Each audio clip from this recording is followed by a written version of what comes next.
Hello and welcome to City Council Comments. I'm Steve Erickson along with Council Member Jenny Geisler. Today we're talking about both the Wednesday, August 2nd and the Tuesday, August 15th meetings. Thanks for being here today. Thank you. I'm happy to be here. All right, we're going to start off first on our August 15th meeting. Right away there, we accepted a Night to Unite donation and contribution, and that just happened at the beginning of the month. Right. Night to Unite was Tuesday, the 1st of August, which is why our meeting happened to be on Wednesday. We had 109 parties that were registered throughout the city. You could have our police and fire trucks show up at your party, and it was just a great way to get all of our community members engaged and out and connecting. And what we did on the 15th here, earlier this week, we accepted donations because we had a lot of business partners who provided things for the little Night to Unite bags that we could give out. So we wanted to thank the Coon Rapids Chrysler Dodge Jeep Ram, Mall of America, Cheapskate Lilliput, Metro Molded Parts, Connexus Energy, Simonson's Salon and Spa, Valley Fair, Urban Air Adventure Park, Valley Fair again, Cub Foods, Costco, and Target. So we had a lot of businesses partnering with us to help make the night a special event for the community. Yeah, and I know some of the different parties that are registered have drawings and different things. So, some of those organizers are very good about going out and soliciting donations from businesses, but very important to have their support to make it a success. And a huge shout out to our staffs, whether in the administrative staff, but really our police and our fire, because they're the ones on the front lines going out and putting all of this together, organizing and getting the our city staff and police officers and firefighters out to these parties and educating them and working with the community. And the kids can get coloring books and fire hats and walk on the fire truck, so it's a lot of fun for them. Yeah, I think sometimes they almost have more fun than the actual kids out there showing off all the equipment and everything, but certainly a good way to rally the community together and unite neighbors and let everyone get to know each other. You all stay inside sometimes, so the summer is a time to come out and get to know each other. Yeah, and so if you didn't go to a party this year, I encourage you to find a party or host a party next year, and heck, have a party in April. Yeah. Practice and have a nice one. And the Night to Unite is the first Tuesday in August every year. Yeah, it's just getting about knowing your neighbors, and they're your best defense, as far as knowing who belongs in the neighborhood and looking out for each other. So a test run sounds like a great idea. All right, moving along, Council adopted an ordinance approving a zone change from office to high-density residential, and also approving a land use plan amendment for the same for 3551 Coon Rapids Boulevard. People will know that as the old Pedersen floral site. Yes. And there is an apartment project being planned on that site. Yes, there is. And that has already gone through our planning commission. And this is a 128 unit site. And while it's on Coon Rapids Boulevard, we have all of these fun little things like our overlay districts and all the different zoning. And when we do a zone change, we have to introduce it. So we did that the first meeting of the month, and then we can adopt it at the following meeting. And we also have to keep our zoning and comprehensive plan. They have to be the same per state law. So we always move those two things together. And as a council, we found that moving from office to high density was an applicable use. It's next to the U-Haul.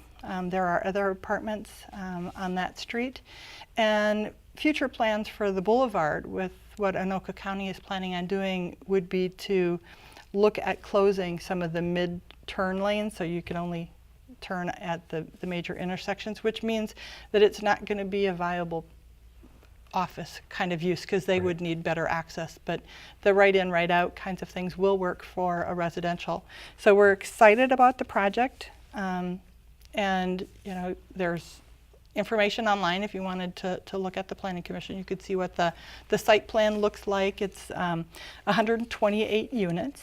And we did have to approve at the earlier meeting some flexibility for that. And as a council, we have it written into our ordinance to allow some, you can get a little this, you get a little that. And we did a mixed use flexibility for the project, which because they're going to have about 1,800 square feet of some retail, which will serve, either the neighborhood as well as the people in the apartment units. And we also had to do a density flexibility, because even though we are moving the zoning to high density, the River Rapids overlay takes precedent, and that's only 7 units per acre, which is at a moderate density, so we had to do the flexibility to allow them to put up the whole 128 units. Okay. So in addition to the 128 unit building, we're also talking about 1,800 square feet of commercial space? Yes, yeah. And I think that they've talked about having a potential medical provider of some sort that had some interest in the space. Whether that will come to fruition, we hope so. But it was a service provider kind of space in the building. All right. I know during the discussion there was 2 concerns that have been brought up. Is there a water main or a sewer main, right? That's sort of in the middle of the property? So any of the residents in the area that would have attended, we had a number of different open houses last, I want to say November, December-ish, because we've been working on this project quite some time, that the building will look different than what you saw, just slightly. There's now an opening in the building, so the lower 2 floors, there's a small part and an opening in the bigger part, and then come the 3rd floor, they bridge together, because there is a large sewer main that runs through that property. And by doing the building this way, it allows them, it's risk management, to be able that should something ever have to happen with that sewer main, that we can get to it, we can, as a city, make any repairs that would be necessary. So a little change in the engineering and the drawings, but it's still a very beautiful building. All right, so this is sort of the compromise to make it accessible in case something like that should happen.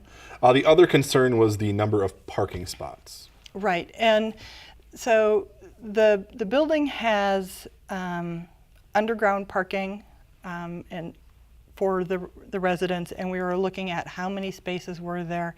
And what they were finding is the parking needs, when you start to go with a little bit more urban kind of a building, especially where they're going to be targeting tenants working at either Mercy Hospital or at the college, that those tenants will more likely bike or bus, and so the need for parking would be lower. And then we had a question with parking with the retail component, how would that impact? And the conversations were around that, well, the on-surface parking, so not the underground parking, that would be used for that commercial space would be during business hours when potential residents that would be parking out there would be away, and so that would be a shared use. Okay. We also talked and encouraged the applicants that as they go to potentially, if there was a bigger party or something like that, that they could look to try and do some shared agreements where an event could park over across Pheasant Ridge. There's a small strip mall that they could potentially do some parking agreements with for larger events. Okay, but they don't see it as an issue. Right. It was basically the plan calls for 105 enclosed spaces and 53 exterior spaces, which 158 for 128 units. So Yes. 50 more than the units. Exactly. Okay. All right, so we will, I know, be hearing more about this project in the coming months as well. It still has to go through more of the planning process.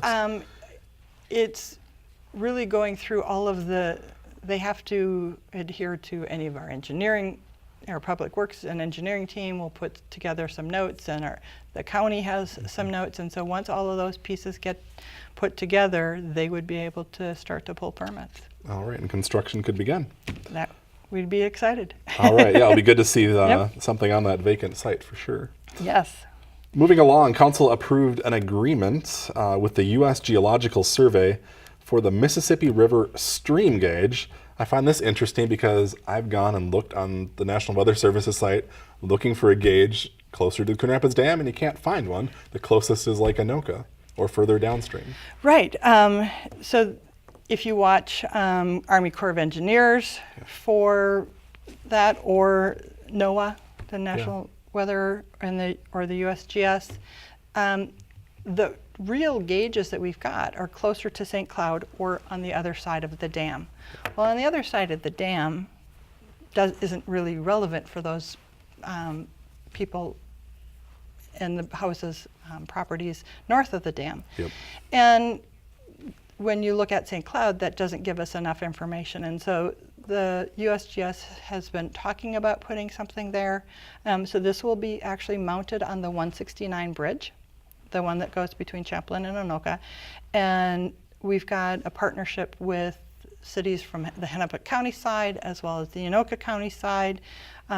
And everybody's going to kind of pay for their little linear feet to make sure that we can give the data that we need to watch how fast is the river going, how fast is it rising, because it can go up 6 feet in a couple of hours, especially if there's ice dams and whatnot. And it's just to protect the properties and the people, and make sure that, you know, if we have any issues, that our public safety people are aware of what the risks are. And so Coon Rapids has our portion, and it was a 5-year agreement. And we're actually working with the Anoka County because the park has a lot of footage. And so we're going to split our contractual amount with the county so they can take over their linear footage of the river. All right. Well, it'll be interesting to see when they install that and what those and so readings everybody, tell us. it'll be great information. You can see how fast it's going, how many particulates are in the water. I mean, all kinds of fun little things. All right. So Will be interesting. All right, that's all the items we had from our August 15th meeting. We're going to move back now to our first meeting of the month, which, as you said, took place on a Wednesday because of Night to Unite, August 2nd. One of the first items there we want to talk about is approval of a temporary on-sale liquor license for strong beer and wine. This is to the North Star Lions, and this is for a military softball tournament that's going to take place at Sand Creek September 8th through the 10th. Wanted to note this as interesting, one of our first bigger tournaments, and we're going to see more of these at the park. absolutely. And now that Sand Creek is done, and it's a fabulous park. If you haven't been there, go check it out. Because the quantity of fields that are there and the amount of players and teams that they can move through with the different brackets and put through. I want to say that we were one of the only places north that has this many fields. So everybody's clamoring to come to our fields because they're great, and that they can have larger tournaments because of the size of the complex. It's a great thing for the city. Should bring in a lot of people. Well, it's been well received so far, and like I said, we'll get a lot of good use in the months and years ahead. Moving along, Council held a public hearing and took testimony on a vacation of a public roadway easement. This is for a property located in the 500 block of 127th Avenue, basically up in Bunker Hills Park. Pretty close, right? We had a lengthy discussion on this topic. Yeah, it was. So long and short, there's a public street that services one house and one driveway. And as we've been going through all of our street reconstructions, our city staff looked at that and went, is that a great use? Can, there are other agreements, can we do something different so we're not looking to maintain the street for one house, and would a driveway out to an existing roadway make more sense than this driveway, which actually kind of goes through some backyards.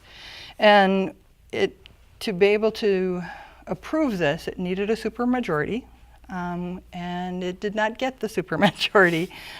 So things will stay as they are, and so there was a lot of debate. The landowner was there, our city staff was there, and they had come to an agreement, and this was to try and have the council agree to the agreement that staff and the landowner had come to.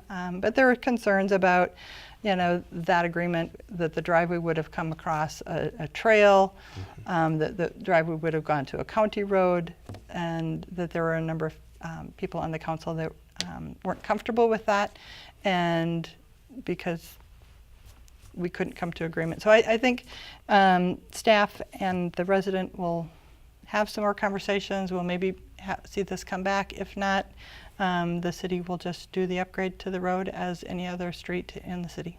All right. But I mean, basically, there's only several options. There's leave it as is, put the driveway out on that road across As the a trail, trail. or put it over to the cul-de-sac, or, right. but then it winds, the Right. garage faces the other way. Yeah, and so it would, the landowner was not excited about trying to put a driveway over to 127th because that's the back of their house, and not many, who wants their driveway coming into the rear of their home? Yeah. So it, can see that point, and it was just, what's the best right thing for everybody, and there didn't seem to be a great solution for anything, and so it's staying as it is.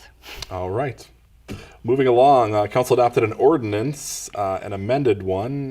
This is for Class B off-sale liquor regulations, something that's been being discussed now for some time. Yes, so we have our Class A liquor, which is like your liquor stores, and we have so many in the city, and they have a 1 mile radius. We can't put things.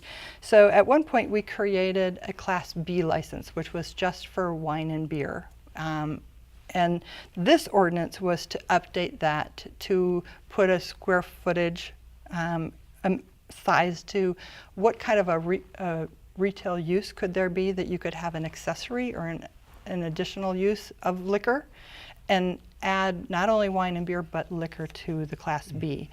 The debate went back and forth. The ordinance as it had been presented to council was for that building to be 25,000 square feet and of retail, and some council members felt that that was too small.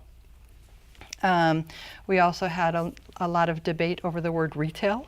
Was it really grocery? And then we had issues with, if we call it grocery, what's grocery and what's not grocery?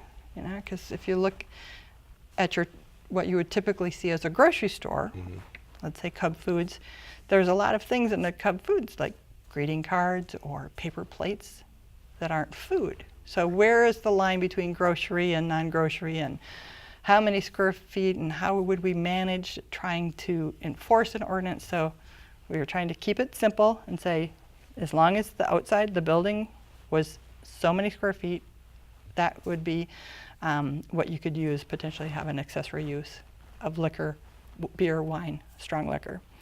What we ended up doing is passing an amended ordinance, which took it not from 25,000 square feet to 50,000 square feet. So it has to be a very large building that would be able to then apply for this updated Class B to add strong liquor, beer, wine to their operation.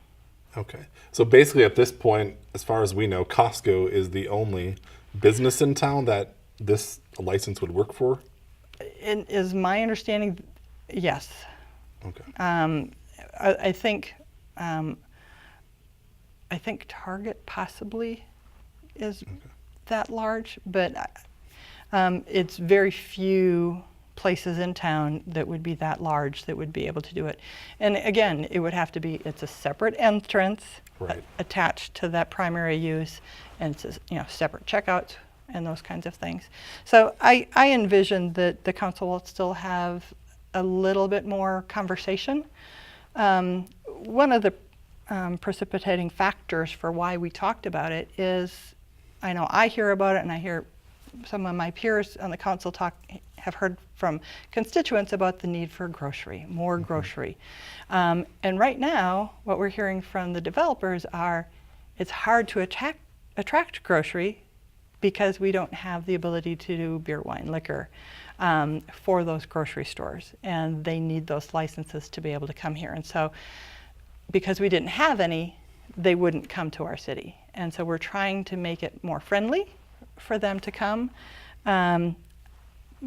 I would like to have more conversations to maybe look at how can we do things, because if we're looking at trying to attract a Trader Joe's or a Fresh Time, any of those, they're smaller, they're in the 20 to 25,000 square foot range versus the 50,000 square foot. So we still have, I think, a little bit more work to do, but this is a step in the right direction. All right, I think that makes sense. I think a lot of people, when you think of grocery store, you're thinking bigger, like 50,000 square feet, like a Cub or a Target or a Walmart. But yes, we are seeing more of these specialty retailers that are smaller. Right, and right now, if they want to have a beer, wine, or liquor component, we don't have a way to allow them into our city. So we would have to look at our ordinances again to be able to allow something like that. All right. Well, there was some talk about tabling this potentially, but they wanted to get this done now, and then, like you said, you can talk in the months ahead to see if you want to modify that square footage or anything else with the ordinance. Yes. All right. That is all we have to talk about from our first meeting of the month. Again, we talked about all the zoning change for the Pedersen property and the flexibility for density and mix for that 128 unit apartment at that meeting as well. So had that topic on both meetings. Yeah, and it's more than just the Pedersen site. It's the house and the vacuum store. So the two other houses that front Coon Rapids Boulevard, bring it together for one large parcel and solution. All right. Again, like I said, we'll be seeing that building going on in shortly. Yes. Before we go, talk about the summer meetings. We had our last one at the end of July, and it sort of ended on a stormy note. Oh, it was crazy. We were at Sand Creek Park, and it was great to see people there. And of course, if you haven't been to one, you get water and ice cream. So always a fun time.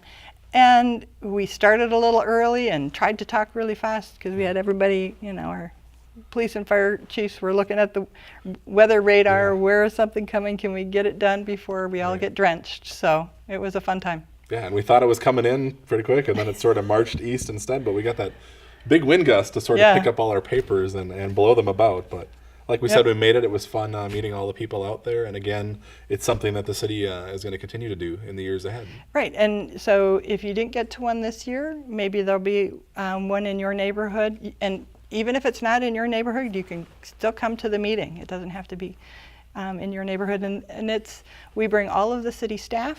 And so you can learn about all of the different departments. Council members are there. It's an open, free-form dialogue. You can learn about what's happening in the city. It's a great way to get everybody out and have a good conversation. Yeah. Also wrapping up the summer concert series at the Coon Rapids Dam is over. Yeah, and those are so much fun, the Thursday evening, and a lot of people will come, and just a great way to connect with your community. Yeah, and if you missed any of those, watch our channels because we do play them back from time to time between some of our other event coverage. One other thing I want to mention before we go, the fall rec brochure. This is something, I believe that's new, or at least it's just online this year. It's just on, I think it's kind of like the spring one that they put out that actually gets mailed out. This one is an update for fall and winter. It's only online, but it's a beautiful way to know where you can participate, what activities are happening, and if you have any interest, how to get involved. Yeah, I mean, you don't think about it sometimes. There are a lot of programs going on, and it's great to have that information compiled into one publication. So, again, you can check out that fall recreational brochure on the city's website, coonrapidsmn.gov, and check it out. Absolutely. All right, anything else you have to add before we go? Nope, we're having so much fun. It was a great summer. So summer's over. Great. That's depressing. I don't want to say summer's over, but getting out to the different Summer in the City meetings, getting to meet people, and it's been a good summer. Yeah, I think summer is over when the state fair starts in 1 week. That's true. That's true. The unofficial end of summer, but a lot of parents happy out there that school's almost here again. Yes. All right, that's going to do it for us today. Thanks for being here, Jenny. Thank you at home for watching, and we'll see you back here again after our 2 meetings in September.